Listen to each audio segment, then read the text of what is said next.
wait, hold up. You're obviously looking to be an Uber and a Lyft driver. But before you do, let me give you some key points.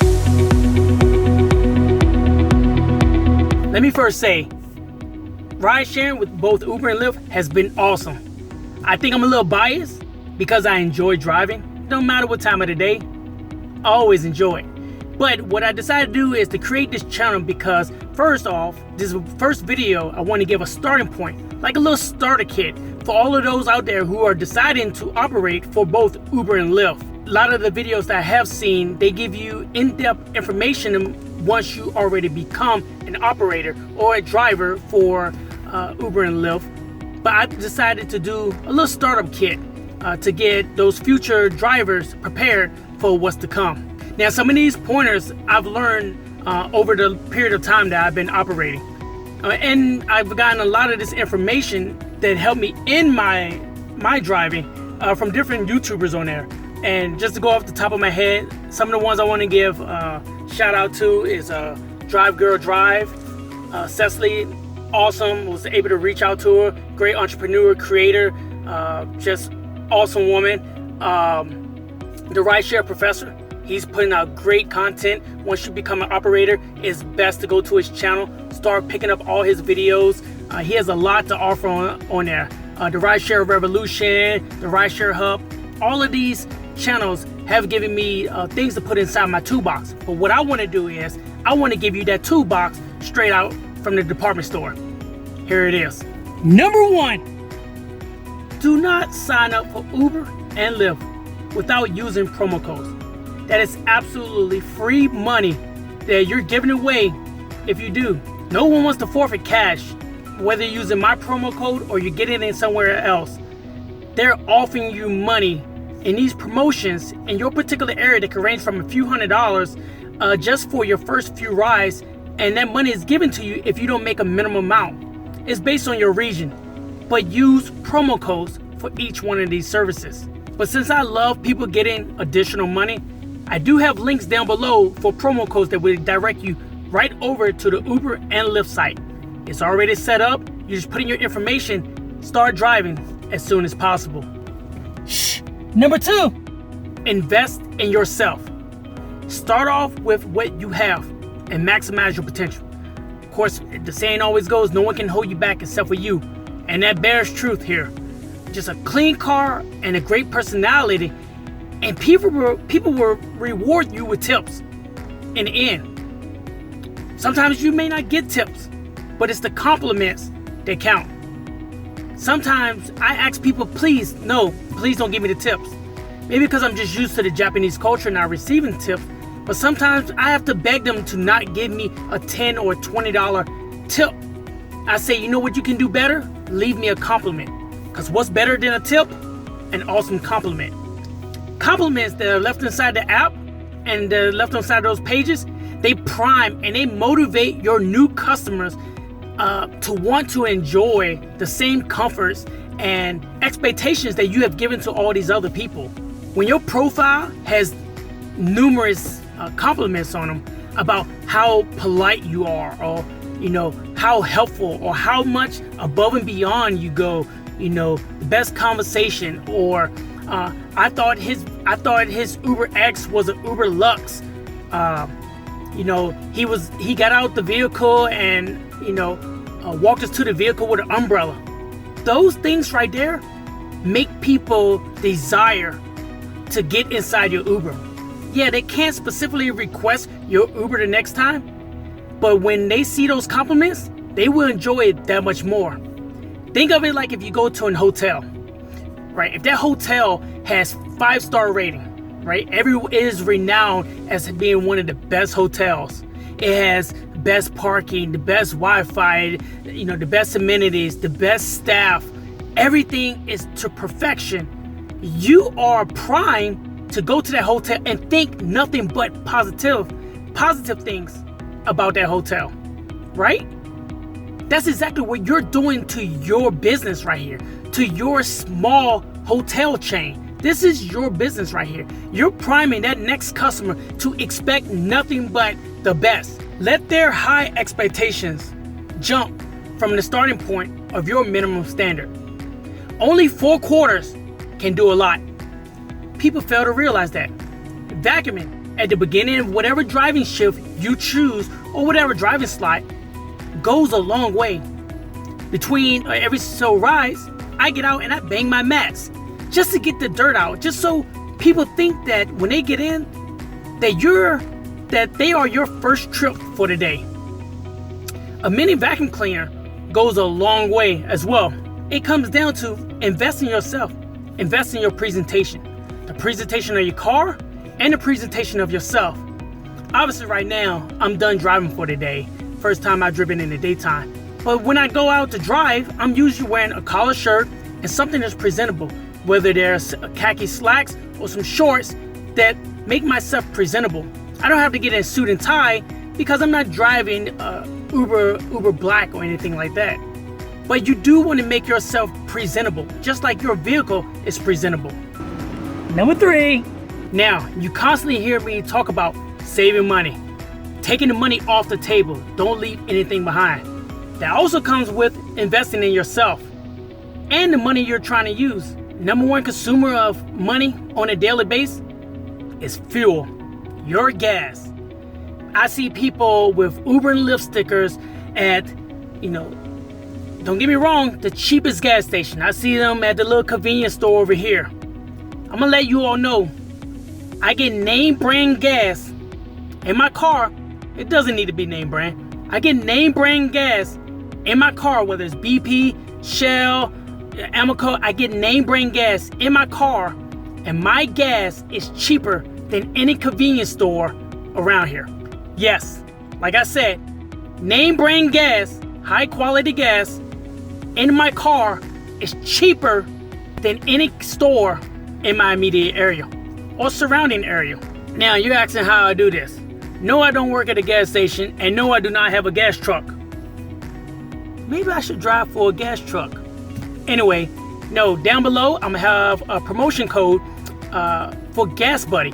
That's one way to save money on gas. When I get gas at night, gas is roughly about $2.54 just in my area. That's roughly around the cheapest. Last night I got gas for $2.19 a gallon. Name brand gas. Yeah, who else does that? Free money, and it's saving you. It's saving you in the long run. There's also other ways to save additional money on gas as well. I'm gonna try to put that out in another video, or I'll be able to present it at some time. But yes, there's a lot of money out there. So not only was I able to save about, I think it was 19 cents per gallon, 17 and 19 cents per gallon last night, bringing my fuel down to the cheapest in the area. I was also able to save an additional $1.58 by doing some other techniques. If you want to know those techniques, either I'm gonna get them in a video later on, or you can hit me up directly and I'm able to explain that to you directly. This one's for you. For number 4, start small. Control your first few pickups. Now, how do you do this? This is mainly for people who have anxiety or a little anxious about doing their first pickup of people, right? Sit in your car. Before you do anything, turn your app on, accept requests, leave it open for accepting. For Lyft, slide the little steering wheel on the top. For Uber, you can go down to your bottom right hand side and you can choose whether you want Uber Eats, Uber X, or the combination. If you want to start off with food, choose only Uber Eats. If you want to start with passenger, you can start off with just passengers first, or a combination. Once that first request come in, take a breather. Once you hit accept on that request, slide down on your app and hit the little palm that says stop further requests. That means you're only entitled, or you're only using one request right now. You don't have to worry about requests stacking up or queuing while you're in the middle of a run. Now at this point, you're able to start your car because you were sitting with your car off to save gas and save money. Start your car, hit navigation, and drive to your customer. Now, once you're at your customer comes to the vehicle, Make sure you give them a proper greeting. They give you a greeting. They may give you a greeting back as well. But it's that politeness. It's that presentation. Once you're on your way to your first trip and you get to your customer, you can let down the window and you can ask them, hey, my name is Tom, Sierra, whatever it may be. Who's the ride for? That will prompt them to give you the name on their account. If the name matches, now's a good time to let them in. Take your time. Once they sit inside the vehicle, you may want to let them know, please give me a moment. You all on my first trip. I just want to ensure that I do everything correctly and make sure I don't make any mistakes on the app. Customers love when you're candid like that. They may give you assistance or they'll tell you, no problem, take your time. Oh, that's awesome. It's your first ride. I'm honored. They may be open and willing if you tell them that it's your first time. Once you start your journey, have a conversation. Now, this is where the experience come in at to whether you should or shouldn't bring up conversation with your passengers. You have to feel the vibe. It's hard for us drivers to give you a sense of when to speak to people or when not. Somebody has 2 headphones in, they're not talking. Today, if there's a group of 2 people and they're not talking to each other, they might not want to talk to you either. So you bring up your icebreakers, bring up ways to engage in conversation. It don't matter if it's the same thing. They don't know your script. To them, you're the first time they ask about the weather. But to you, it may be the 13th time of the day. It doesn't matter.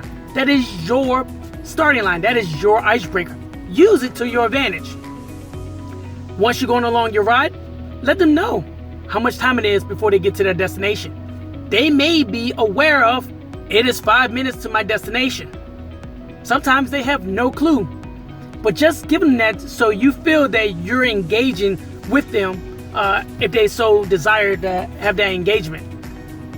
Once you get to your destination, I give them a salutation. I give them a greeting as well. I say, hey, thank you for riding. You didn't have to select Uber or you didn't have to select Lyft. But thank you so much for choosing us and allowing me to be your driver. And that brings a smile to their face. Even people who are in the worst of moods. At that time, I usually slide or tap that the person has arrived to their destination. And just take a few moments to yourself. Drive up to the next house. Drive around the corner. Just move away from that AO that you just dropped the person in so you feel like you've detached from the scenario, from the situation. Once you do that, you have nothing to do again. You just repeat steps 1 through 5 all over again instead of being bombarded with ride after ride after ride. Whenever you're ready, that's when you can turn your app back on and start accepting more rides. When you're ready to do so, go back to your map and hit go or slide over the steering wheel for Lyft whenever you want to. It's that simple. Along with that, along with starting small, maybe pick an hour that's not too busy. For me, in my particular area, I would say like 7 p.m. I'll do a trip 7 p.m. on a weekday, and I think that would be perfect for somebody for their first trip. Get the hang of it before you start stacking trips or building a queue. Number 5, the one thing you want to do is take care of yourself. This is before you get started. This is before you sign up for Uber and Lyft down below. Make sure you keep it in your head that you always come first. If you need to, turn that app off. Turn your phone off. Get out. Stretch. Get your healthy snacks. Go use the bathroom. People are accustomed to being directed instead of being a director. With this gig, you are the director. Nothing else matters in this world if you're not driver worthy. Rest, conditioning, and planning will make this experience one that's fulfilling. Now, there are many that I've learned from on YouTube, like I mentioned earlier before. Dunstan is driving. I love his trademark. I hope I don't get in trouble talking about his trademark. You can go over to his page, but he has something called a Smackovich. Brilliant. He is so brilliant. He's putting out a lot of content all the time. But he says at the end of his videos, don't take crap for anyone. And there are a lot of videos out there that will help you with your ride sharing. But hopefully the TheDriverSensei has given you that toolbox to put all of that additional stuff in there. Don't forget to look down below in the description to get everything that I talked about today, especially those promo codes. Use those promo codes. Don't leave that free money on the table. Like always, please make sure you like this video, subscribe to my channel, and I will be cranking away to get you some more content for those drivers out there that desire to drive for Uber and Lyft. Until then, don't just drive, be a driver.